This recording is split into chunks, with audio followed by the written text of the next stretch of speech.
네, 안녕하세요. 작가와 함께는 김달진 미술자료박물관과 아트코리아 방송이 함께하는 우리나라 근대 작가들의 그 삶, 또 그들의 발자취를 자료를 통해서 돌아보는 그런 시간입니다.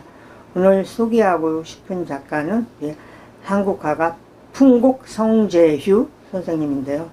1915년에 출생해서 1996년 81세에 타계한 그런 한국화 작가입니다. 그래서 올 서울 아트 가이드 한국의 대표 작가 아카이브 목록에 소개를 한 그런 분인데요.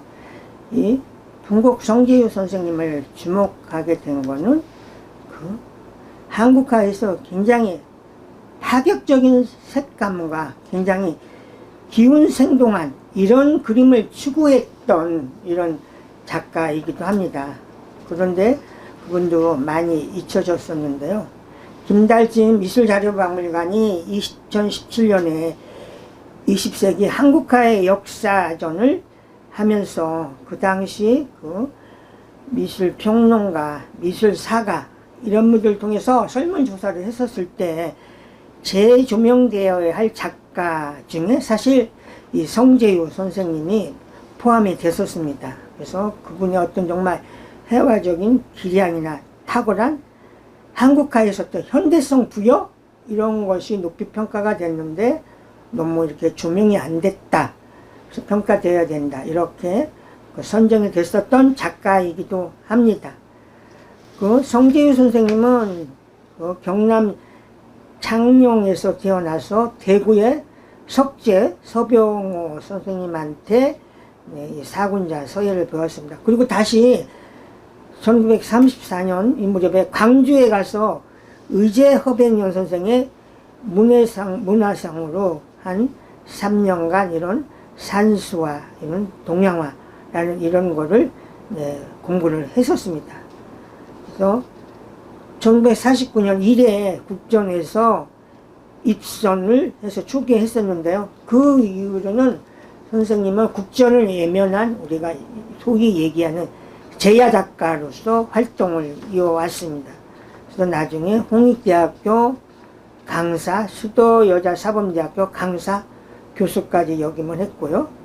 또 알려진 바로는 1970년에 현대화랑의 그 화랑 명칭이라고 해야 될까? 이거를 지어준 사람이 성재휴 선생이라고 해서 박명자 회장이 2000년도 3월 27일 조선일보 인터뷰에 보면 성재휴 선생이 현대화랑이라는 그 화랑 이름을 지어줬다 이렇게 얘기를 하고요. 그 50년대 그 대한미술협회 회원으로 활동하고 또 57년에 뉴욕 월드화랑에서 한국현대작가전과 샌프란시스코에서 아시아 미술전에 초대를 받으면서 일찍 이렇게 미국에서 주목을 받았습니다. 나중에는 백양회의 중심 회원으로 활동하면서 해오셨고 나중에 그 동아미술제 중앙미술대전 심사위원을 맡았습니다. 가장 큰 전시는 1987년 중앙일보사에서 풍곡 성재휴 해고전을 열었습니다. 네, 아까 이야기했던 것처럼 그 57년, 61년 이 무렵에 선생님이 그 미국의 전시 어떤 공모전을 통해서 이렇게 인정을 받았죠. 그러니까 일찍이 사실 이렇게 외국에서 인정을 받았던 작가입니다. 61년 5월 20일 조선일보에 보면 빌레이지 국제미술전에 수석 입선한 성재휴 이런 기사가 보이고요. 이 작품은 성재휴 선생님의 군호도 1971년도인데요. 다른 사람과는 다른 호랑이 그림이기도 하죠.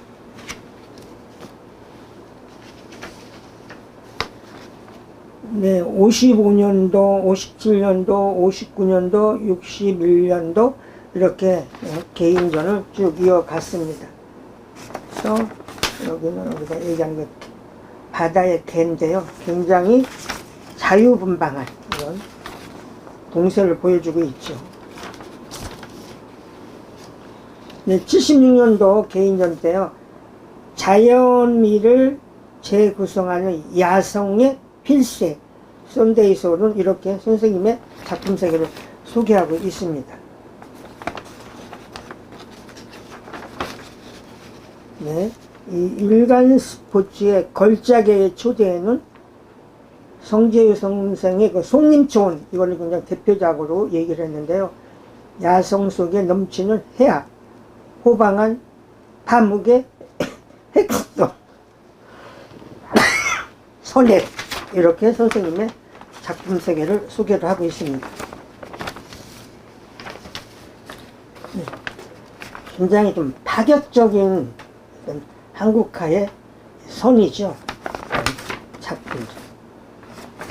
그리고 칼라가 파란색, 붉은색, 굉장히 대범한 이런 작가이기도 합니다. 네, 나중에 중앙일보사에서 주는 중앙문화대상에서 상을 받았는데요. 선전, 국전 참여하지 않은 순수한 제야다. 독특한 파목으로 새 경지, 자연의 조용의식을 좋아했다. 동양화의 새 영역을 개척했다. 이런 이야기들이 나오고 있습니다. 네, 그 당시 중앙문화대상 일종의 장려상인데요. 예술부분에 수상하면서 인터뷰를 보면은 사군자를 익혀서 화법을 터득을 했다. 그리고 독특한 파목으로 새 경지, 자연의 조용 의식을 조합시켰다. 이런 내용들이 쭉 이어지고 있습니다. 네, 당시에 독서신문에 성재유 선생님 것이 이렇게 시리즈로 나왔는데요. 네, 성재유의 탈전통각 파묵. 그래서 이게 상, 그 다음 하편에는 성재유의 탈전통각 파묵에서 대범 시원한 장미 속의 유머가 대자연과의 대화, 심의로 표출한다. 이런 기사들이죠. 네, 나의 책임작해서 그 여성중앙 79년 1호로인데요. 선생님의 이런 그림들.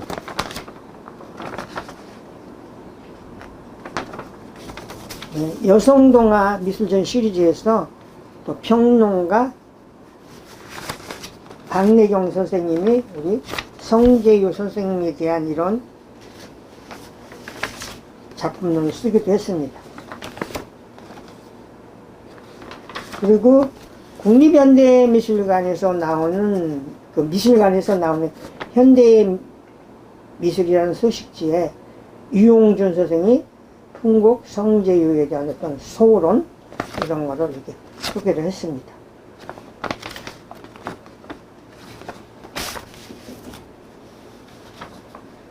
네, 한국경제신문 83년도 시리즈 기사인데요. 나의 대표작 미술인들이 펼치는 조용세계에서 네, 동양화가 성재유 선생 산촌 이런 그림이 선정이 돼서 소개됐습니다.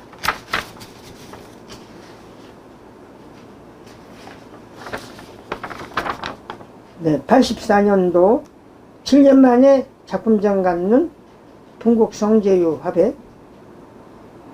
닭이 알 먹고 알 낳는 건 아니지요. 그림에서 중요한 건 마음, 영상 통해서 표현할 때 이런 기사들. 네, 가장 성재유 선생님의 대표적인 전시가 호암갤러리에서 열렸던 전시인데요. 87년도 동양화단 원로 풍곡 성재유 회고전 강렬한 색채의 독자적인 화풍. 그래서 이규인 당시 호암갤러리 전문위원이 썼는데요. 파묵, 발묵, 파묵, 자유로운 기상이 넘친다.